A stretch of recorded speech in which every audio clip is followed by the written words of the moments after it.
Thank you, Mr Mayor. Warwickshire County Council. Councillor Ward. Thank you, Mr Mayor. Warwickshire County Council. Councillor Tandy. Thank you, Chair. Warwickshire County Council and the Local Enterprise Partnership Board. Councillor Doherty. Thank you, Mr Mayor. Warwickshire County Council member. Councillor Watkins. Thank you, Mr Mayor. Community Safety Ambassador for Albury Stocky Ford. Councillor The George Elliott Government. Councillor Bowman. Warwickshire County Council. Thank you. Oh, sorry, Councillor Jackson.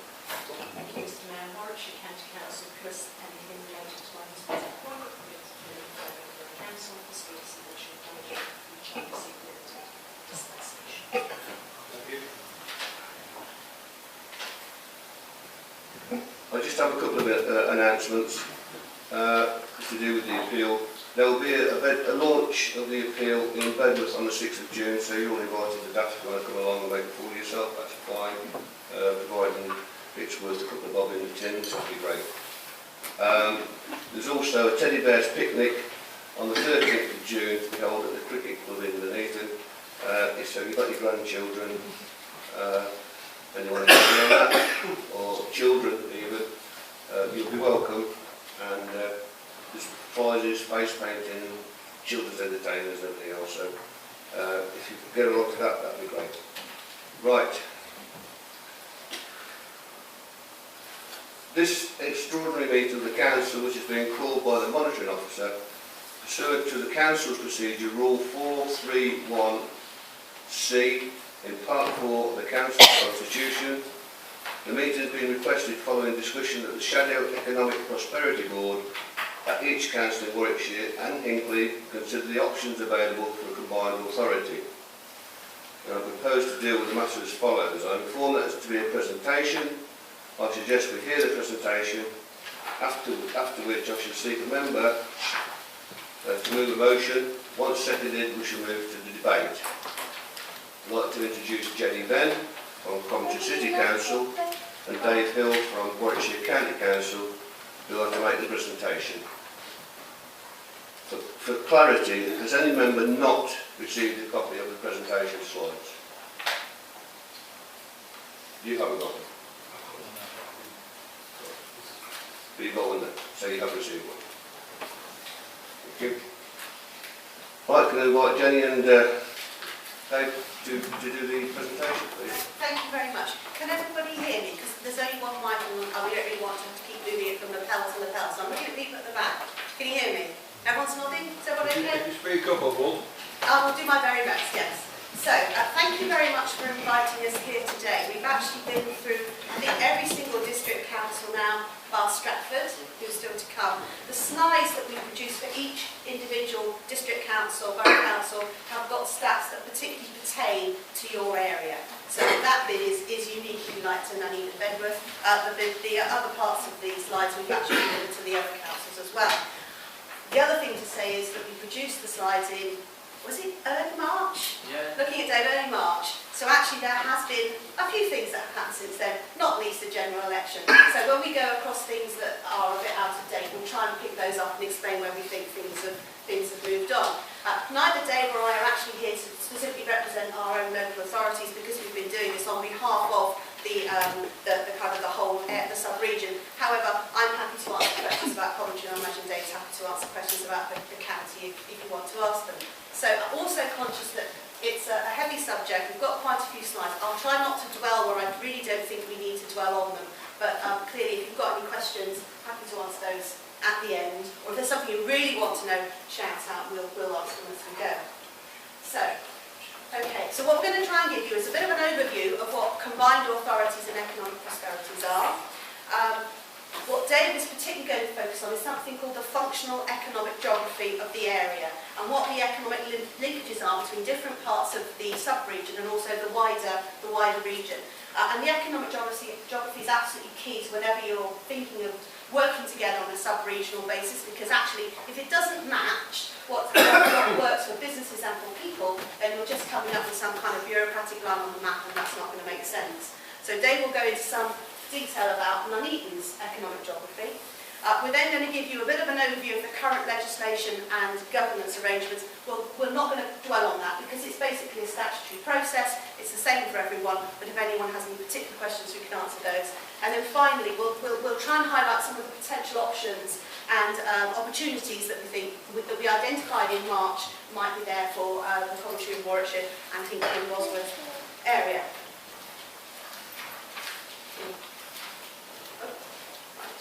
So, first of all, why suddenly all this talk about combined authorities and economic prosperity board? Fundamentally, there's quite a lot of economic thinking and government policy that underlines it. What the government's really trying to do, and governments before have been trying to do, is to rebalance the UK economy. Most of you will be aware that actually the UK economy is I won't say it's broken, but it's not like most economies. We have a huge reliance in the UK on London. You take London out of our statistics, all of our national statistics are quite different. Huge economic powerhouse, London, but as a result of which there's I think a strongly held view by most economists that the UK economy is unbalanced. And that actually we need to move some of that prosperity into the Midlands and further north. So basically, we need some kind of strategy for sub-regional growth. And that should be understood, as I've already talked about, the best geography, the thing that actually works on the ground. So both the previous Labour government, the coalition government and the Conservative government have all recognised that actually it's got to be about real economics, but actually to grow a local economy it's not necessarily the council, the current council line on the map. Businesses don't see that, people don't see that. You know, people travel to work in Coventry from Nuneaton, they might travel from Coventry home. All that stuff is going on, so you need to understand that and use that to inform your decisions.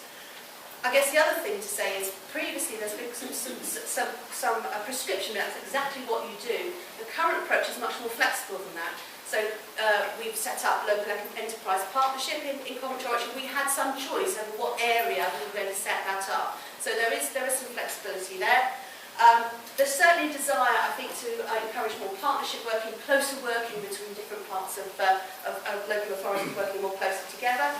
And I guess, I've come from Coventry, you might expect me to say this, but another fundamental plank of the government's economic policy is a recognition that actually cities are a key to economic growth.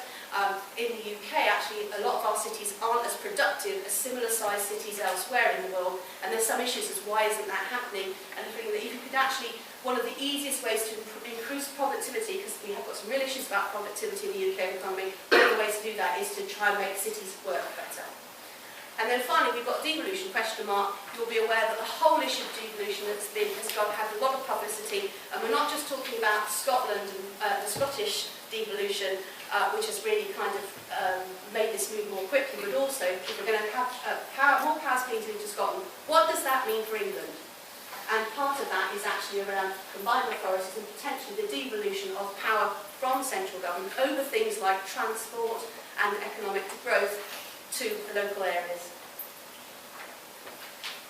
I'm not going to go through this, but this is a policy wonk slide, and this just tries to explain to you all the various policies that have been knocking around. This has only gone back to 1998. We could have gone back to the 1960s and regional growth policy back then. But all the various policies that basically have been trying to tackle this fundamental underlying issue, which is what is the best geography or area or size that you should be concentrating on to actually promote economic growth. This whole agenda is about economic growth. So we've had various things. We had regional assemblies briefly, which were based on kind of a big geography. We've now moved into local economic partnerships, which are based on a sub-regional economic geography. And we're now talking that we've had a city deal. So there's a whole range of policies that are all basically about the same thing, which is what unit, what size, how do you work together to actually really make sure that there's economic growth and actually that local people can benefit from that growth. And that part's really important. And then the most recent thing, as it says here, is this idea of combined authorities, which we'll go into more detail. So what have we got now? We've already got in our region, in our sub-region, the Coventry and Warwickshire Local Economic Partnership. That was set up looking at, I think it was 2011? 2011. And the aim of the economic partnership is to bring together business and local authorities together with other partners like universities to actually promote economic growth. So that's that's already there. It's not just councils, it's a wider partnership than that. And our current one is chaired by Jonathan Browning, who used to work for Jaguar Land Rover, Volkswagen, and has got quite a good understanding about big business and particularly the car industry. We've got a city deal, which is Coventry, Warwickshire and Hinckley and Bosworth. Hinckley and Bosworth, I don't need to tell you guys because you know Hinckley and Bosworth is actually really important to this part of the area. We've got the Motor Industry Research Association, they've got all sorts of growth around engineering, and we know that a lot of people travel from this part of the county into Hinckley and Bosworth and vice versa, so that's quite an important addition. We've created something called a joint committee, which is just made up of councils. So the county, all the districts, Hinckley and Bosworth and the city council, all are members of that joint committee. We've developed something called a growth deal, which again has been negotiation with government, again on the Coventry and Warwickshire geography. We've currently got a commitment to establish an economic prosperity board in that geography, and I'll come on to explain what that means, and potentially to move to a combined authority. It all gets a bit complicated when you start looking at Coventry. So Coventry, as well as being part of the Coventry and Warwickshire sub-region, has got historical links back into the West Midlands, the old West Midlands County Council, for those that have been around long enough to recall it. So the West Midlands County Council, set in 1974, I think, brought together a conurbation and kind of stuck Coventry in as well, and that used to run transport, economic development and various other services. When that broke up, some services still remained at that metropolitan level. So for Coventry, that means our police is the West Midlands Police, our fire service is the West Midlands Fire Service, but also most important, I guess in this context, Coventry's transport is run by the West Midlands Integrated Transport Authority that brings together all the West Midlands Met. And I have a visual aid. I went to Walsall yesterday, I had my travel card with Molly's in the office, went through on a train, no problem at all, came by train to Nuneaton today, which was really great, had to queue up, get a ticket and then use the trains. So I think that's the kind of thing that the ITA does, but of course it doesn't apply in Warwickshire. And then finally, as I say, there's some other geographical relations like health, which don't even fit into those geographies either, which you'll be aware of. We've got CCGs on different geographies and things like that. So it's a complex picture. Interesting combined authorities. Now, local enterprise partnerships, I don't think are seen as being sufficiently grounded in democracy and in democratic accountability to actually potentially pass powers and money to. I think the government was realised towards the end of the last Parliament that actually if it wanted to really do some significant devolution of power and funding, that needed to go to something that's publicly accountable, but the left isn't. As I said, I've already mentioned the Scottish devolution. I think that's really got people thinking about what that might be in England. We've also got the concept of the Northern Powerhouse, and we've been hearing increasingly a lot about, and I'm sure you've all heard about Northern Powerhouse.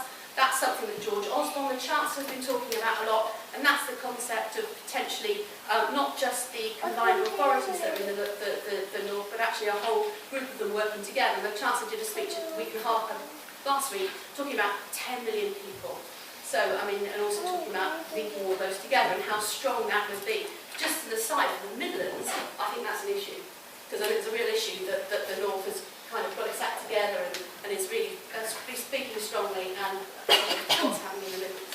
And then finally, there's basically been cross-party endorsements. So, I mean, I did actually have all the party manifestos on my desk for a bit, and most of them did talk about devolution in some form or other and something around economic growth.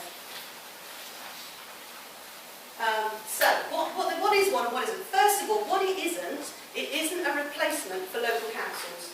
Absolutely not. So the combined authority is actually based on existing local councils working together.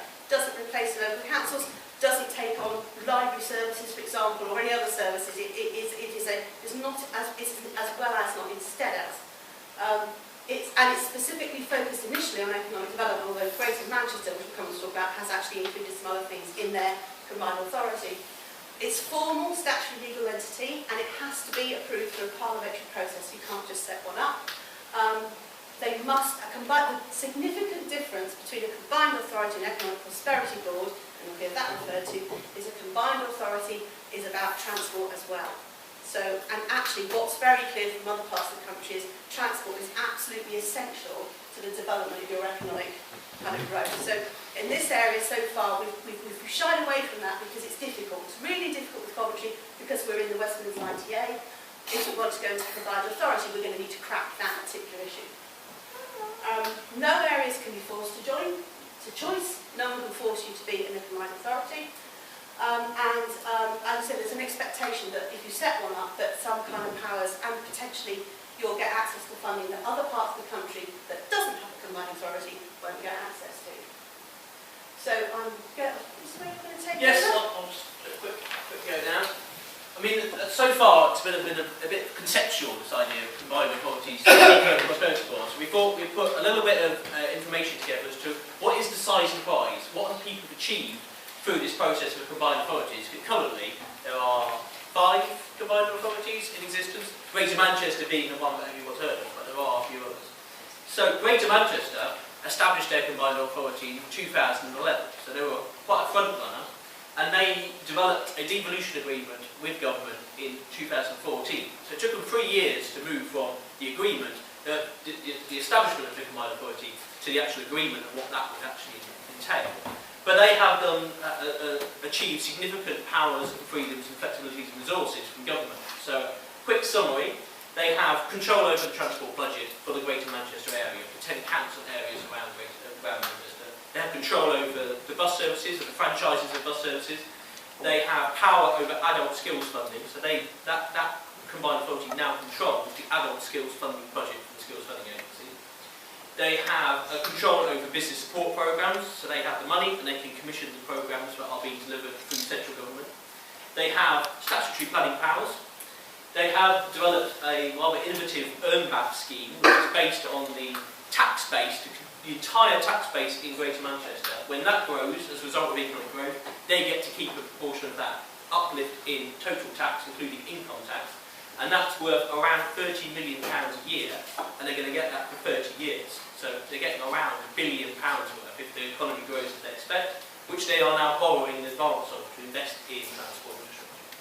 They've also got this very big integrated health and social care budget, around £6 billion, they're talking about, so they can really bring together and have control over the National Health Service in Greater Manchester. So they've got some real significant powers and resources. The flip side to getting that is clearly they've agreed that they will go and have an elected mayor. So this elected mayor will become the 11th member of the Greater Manchester Combined Authority and will also take on the role of the Police and Crime Commission. So they've accepted that that is a move they need to make in order to gain these sorts of powers.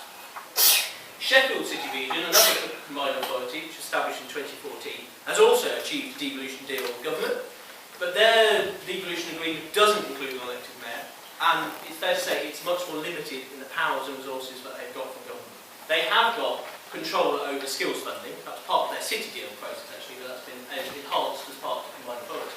So they do have that adult skills funding budget, but beyond that they've got the transport body, so as a combined authority they have created an integrated transport authority across that area.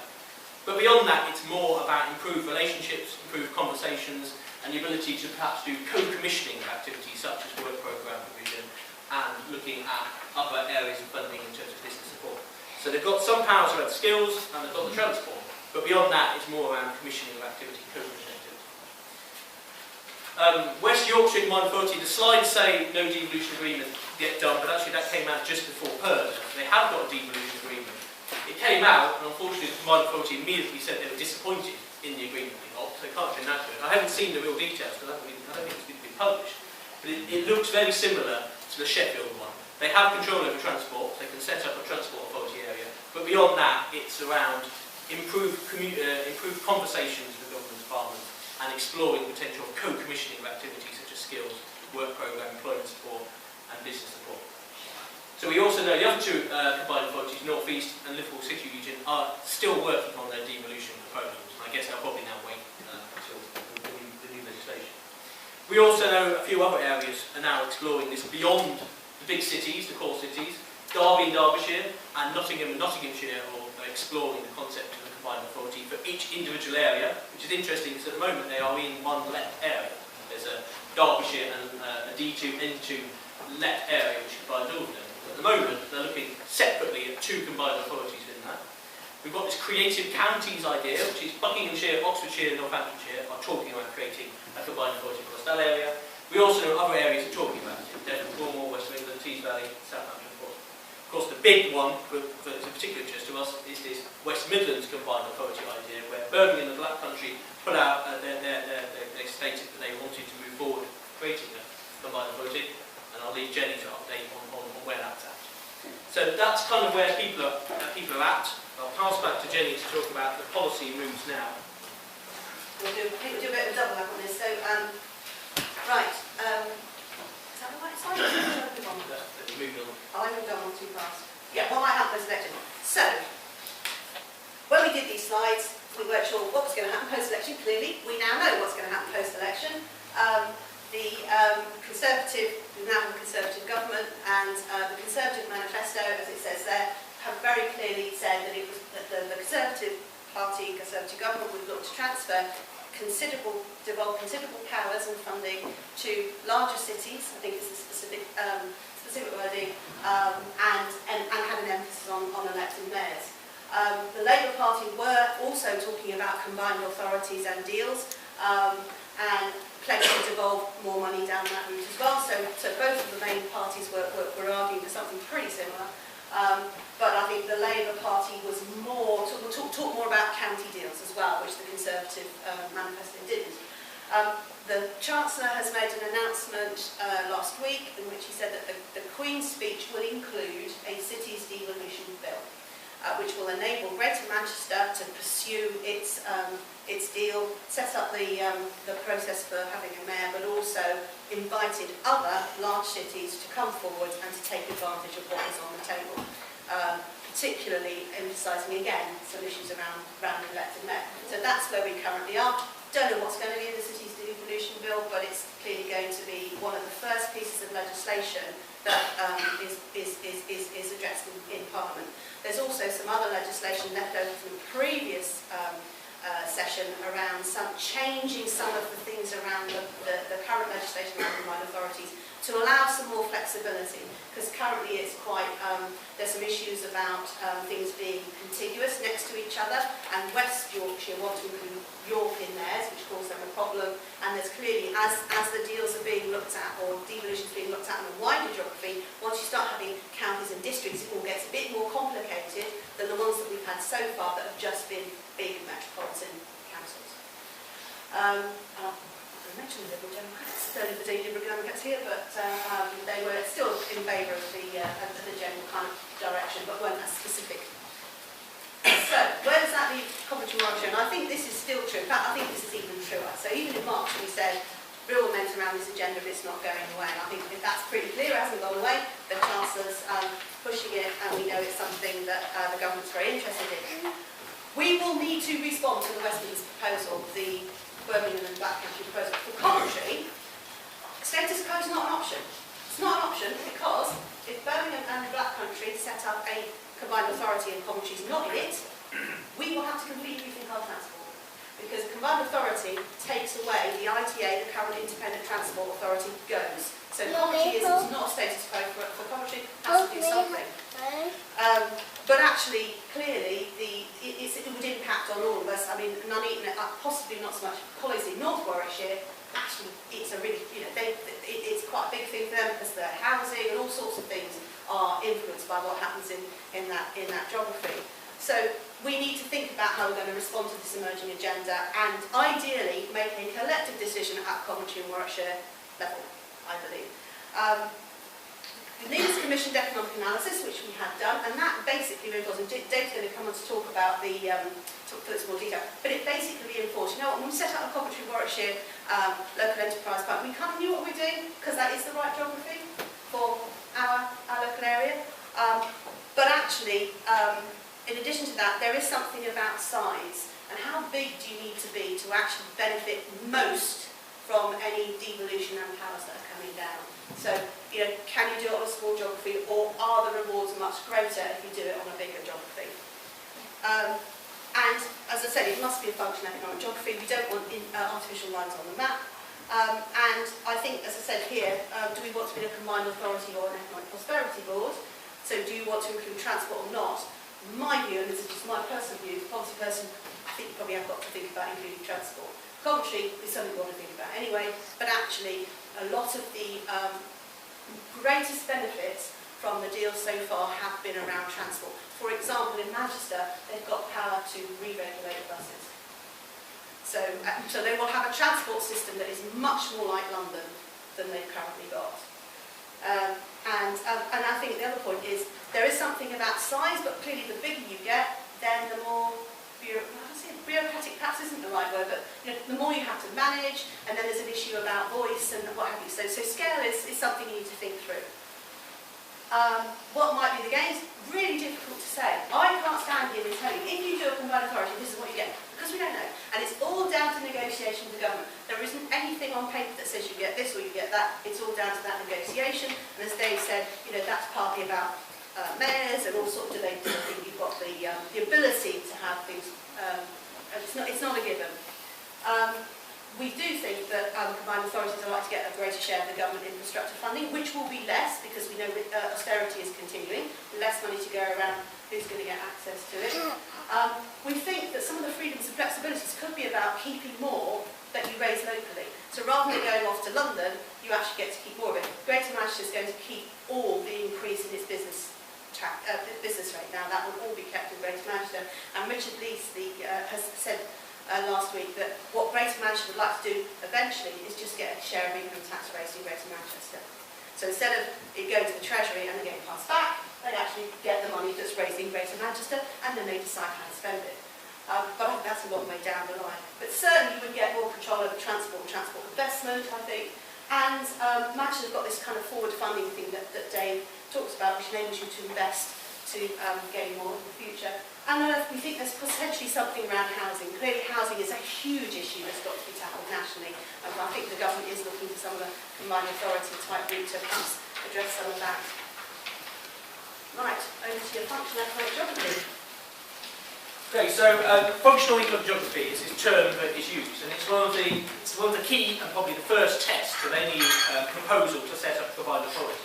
The geographic area that you're talking about, this combined authority, must form a functional economic geography.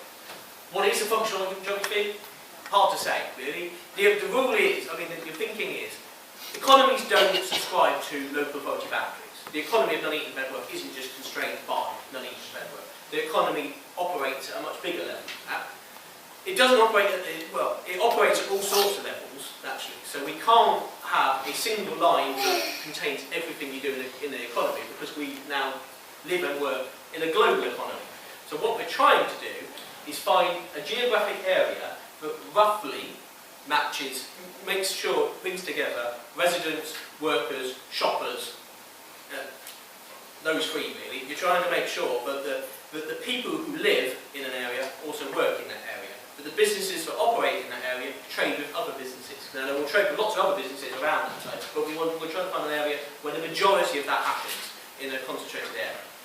So, we're trying to find this kind of rough area that the economy operates at. And the idea is, if you understand this geography where most of the economic activity is happening, then you can design better solutions. You can design better solutions around transport, you can design better solutions around skills, you can design better solutions around housing and business support, because we're looking at the area where the majority of economic activity is happening. So that starts the challenge is to try and find this area. The first starting point when we look at functional economic geography really is, let's look at commuting patterns. Let's try and understand where the people who live in this area work and where the workers come from. So we've done these maps, and as Jenny said at the start, we've done these maps for all the different areas. You can have your own little view of how you fit into the wider area. So this is Nuneaton and Bedworth's commuting pattern. So where do residents of Nuneaton and Bedworth work? Well, 42% of the residents of Nuneaton and Bedworth work in the borough. That is actually the second lowest level of self-containment in the Coventry and Warwickshire area. So self-containment is the proportion of people who live and work in that same area. So just 42% in Nuneaton. As I say, that's the second lowest after North Warwickshire. Where do your workers go? Well, the biggest proportion, just over 11,000 of your workers, go to Coventry every day.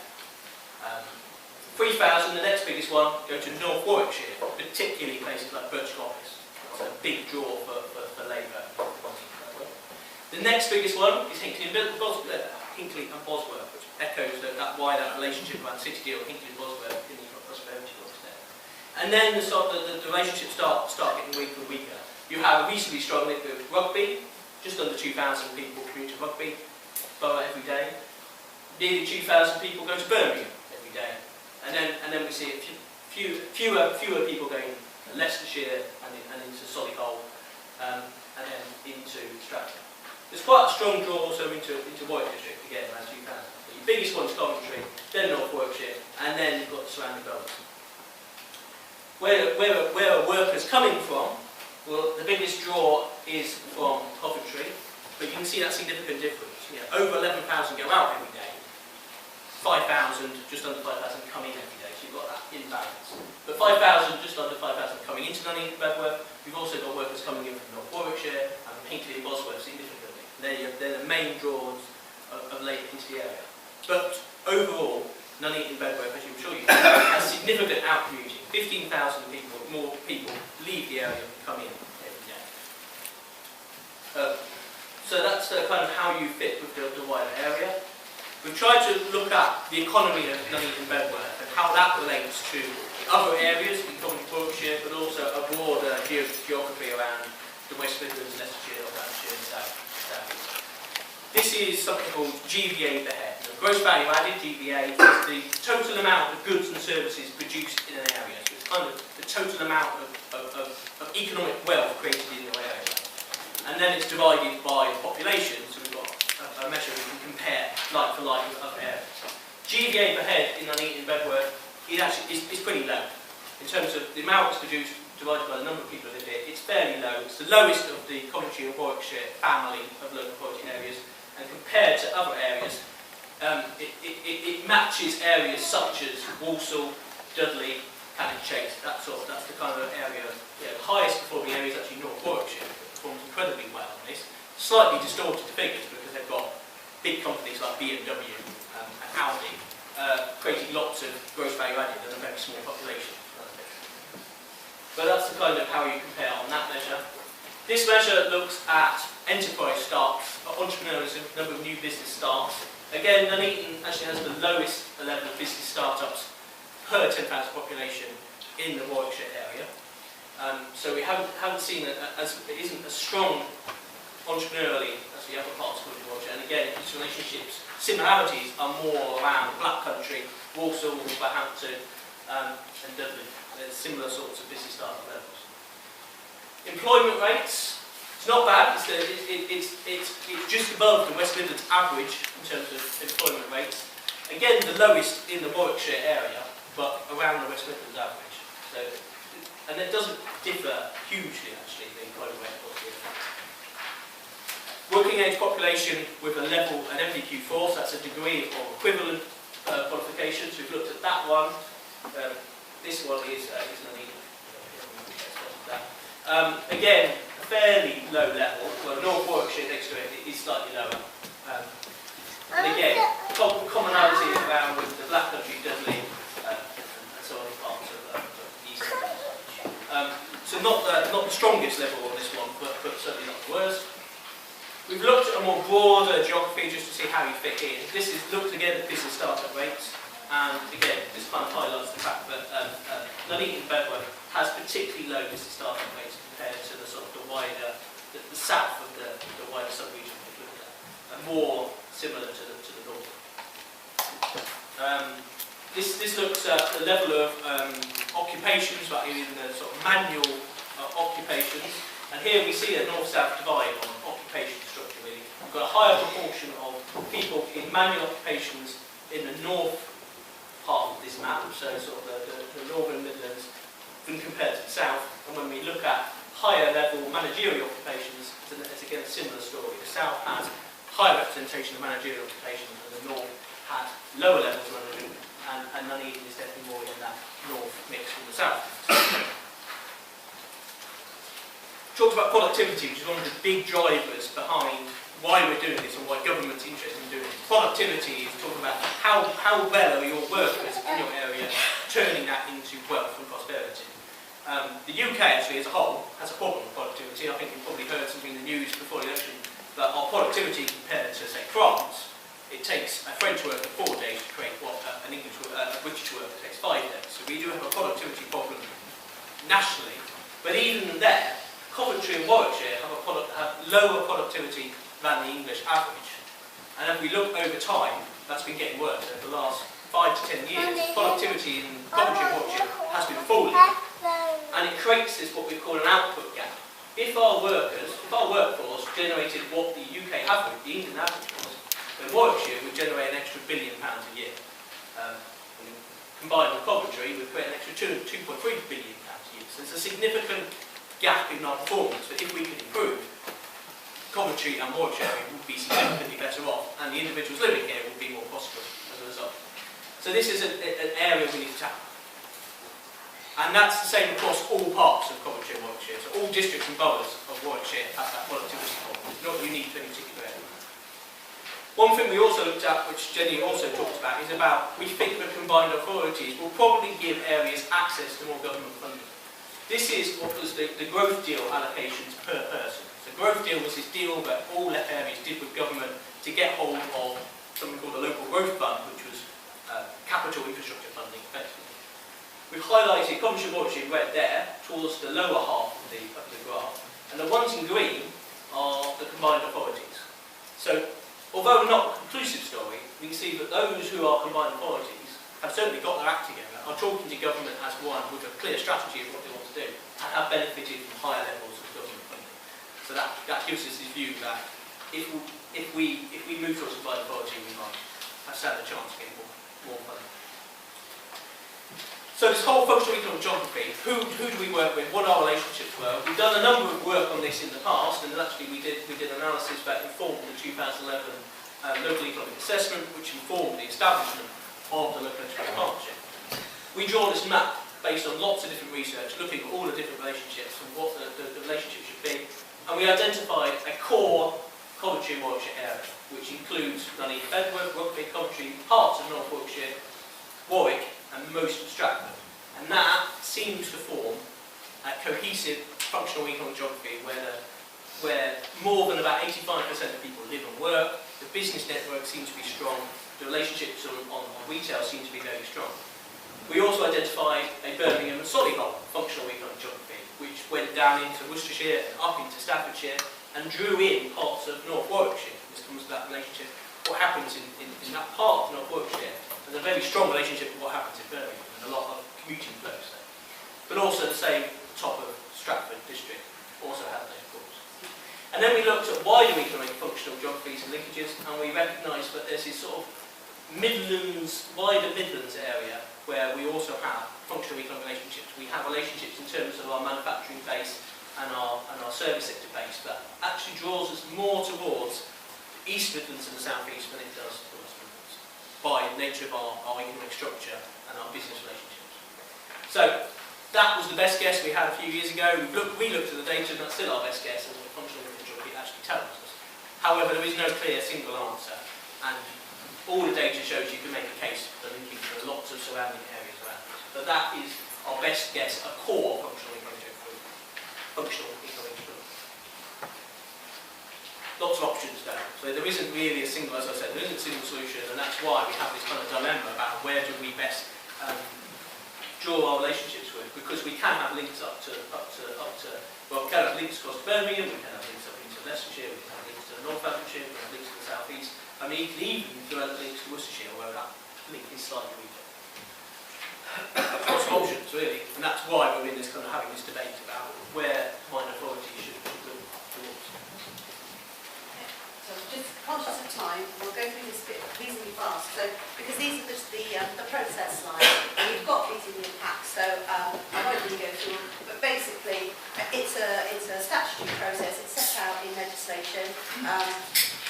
As I say, the city's devolution bill, we don't know what's in that. That might tweak it, we don't know. But basically, there's a process that's likely to take 12 to 18 months, might be fast-tracked, which includes a number of processes, but does include a local consultation phase. Then a scheme is submitted to the Secretary of State. The Secretary of State then consults on the scheme, and then it has to be approved by Parliament. So it has got some quite formal stages. And it says that the proposed geography had implications for the LEP. Certainly, in the Labour, some of the Labour policy documents they're talking about LEPs should be the same geography as combined authorities. I think Michael Heseltine said something very similar. So I think whatever you do with your combined authority, there'll be an expectation that the geography wouldn't be sensible if the LEP geography in some way replicated that. So first of all, we have to do a governance review as an area. If we were thinking of setting a combined authority, that explains the process for that. We've talked about the geographical conditions, so you have to have at least two authorities. At the moment, they have to be contiguous, so you can't have a gap, and you can't be in two. So that's quite, you can't be in two. At the moment, you cannot be in two. You can be something called an associate member in a second one, but you can't be a proper member of two. And I think there's the issue about the county. Does that come up? The governance, every authority can appoint an elected member onto the combined authority, so every authority has a member there. And actually it's up to the combined authority itself to decide exactly how it's going to govern itself. There's not a pattern, they are different, and that will be up to the local area, the councils in the local area to consider whether the secretary have a view on whether it was appropriate or not. And it says that political balance rules don't apply in the way they do in certainly some of the West Midlands arrangements. Membership is based on overall political balance in different councils. In combined authority, the expectation is it's going to be a leader. So, whatever the political balance within councils, it will be whatever the leader. It will be made up of the leaders from the different local authorities. That talks about the legislation and some of the detail. I won't go into that. But combined authorities can also set up separate joint committees to run things. So in Manchester they have got a transport committee that reports into the main combined authority. I guess this is where we get some of the implications. It gets a bit complicated. So previously the combined authorities have all been met areas, dead simple, unitary authorities, get together, they can team all the functions. Clearly in a two-tier area it gets a bit more complicated. At the moment, there's an issue about, remind me, it's where a county can't be in two? Well, a county could be in two, but the individual districts or boroughs can't be. This is this point, but no area, a single area, can be in more than one combined authority. Yes. So parts of the county council can be in different ones, and therefore by that Yes, the be in council two. can be in two. But a physical area can only be in one. So some issues that we flagged up to consider. There's an expectation that you do this to get powers devolved to you from central government, but it's also a negotiation, and there's an issue of potential issue about an elected mayor.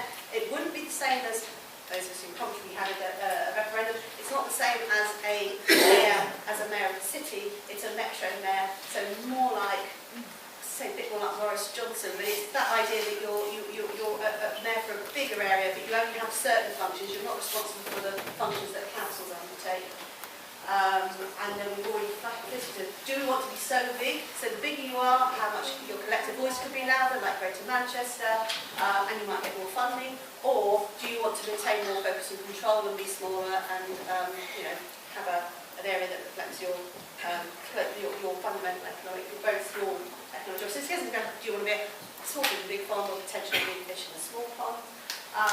You don't get money to run a combined authority, so that would be a cost. But one would assume that the authorities, Liverpool have said that theirs is going to be cost neutral, so they're not going to spend any money on the running of the combined authority. Greater Manchester, I believe, spends a fair bit on theirs. So in summary, we said in March the evolution's gathering pace. I think the election, we had a bit of a hiatus in the election. I think it's still gathering pace. Combined authorities, I think they're still the flavour of the month, as they were in March. And economic prosperity calls that don't include, so that the same as combined authorities don't include transport. No one's talking about economic prosperity calls now, it's all about combined authorities. We already have a Coventry and Warwickshire City deal and growth deal, which already commits us to enhance governments in our area. So we've got a joint committee that we set up, and it's currently operating in the shadow economic prosperity board. We've already said there's no set model, so it's up to you to decide on your geography and how you want to run it. it will provide a new vehicle for delivery, but at the end of the day, it all depends on what you implement. So you have the greatest vehicle involved, it doesn't make you do anything, not much point having it. Dave's talked about there's a limited evidence so far on the impacts, so we can't say to you, this is what they've achieved, but clearly the Greater Manchester is setting out a story we expect to achieve great things. And we have to think about, can we afford to be left behind? Now this may be more of an issue in a way for Coventry, because it's something we've got to sort out, as I explained about the transport, but actually there's certainly a sense, and George Osborne has definitely thrown the gauntlet down to say, this is this is what we're doing in Manchester, come and step up to the plate. It's basically what he said certainly to the cities in the rest of England. And so some key issues I think you might want to consider. Is the Coventry and Warwickshire sub-region big enough? Do we all have the same ambitions in the Coventry and Warwickshire sub-region? Do we all want the same things? Do we want different things? There's a whole elected mayor consideration. Would you want to sit around and say we might have a vote? That whole question of size, scale, can you achieve more by scale, but then do you need some refocus? And are there any implications for existing local government structures? The combined authority itself does not change existing local government structures. It is made up of councils and their boundaries. That's how they work. So it doesn't lead to local authority reorganisation. Doesn't lead. That hasn't happened in any of them so far. But discuss, I guess. And if you do want to be in a combined authority, I guess, which other authorities would you most prepare to be with? Which local authorities would you be prepared to consider? And I think this was the challenge that was put to the joint committee by, I think, Jonathan Browning actually from the left said these are the questions you should be asking yourself. And what geographic areas, if any, would absolutely not be acceptable. So I guess those are some of the things that I think every council probably needs to be thinking about. And sorry, we've overrun a little bit, I do apologise, but it was quite a long presentation. So, is there anything you want to add there? No?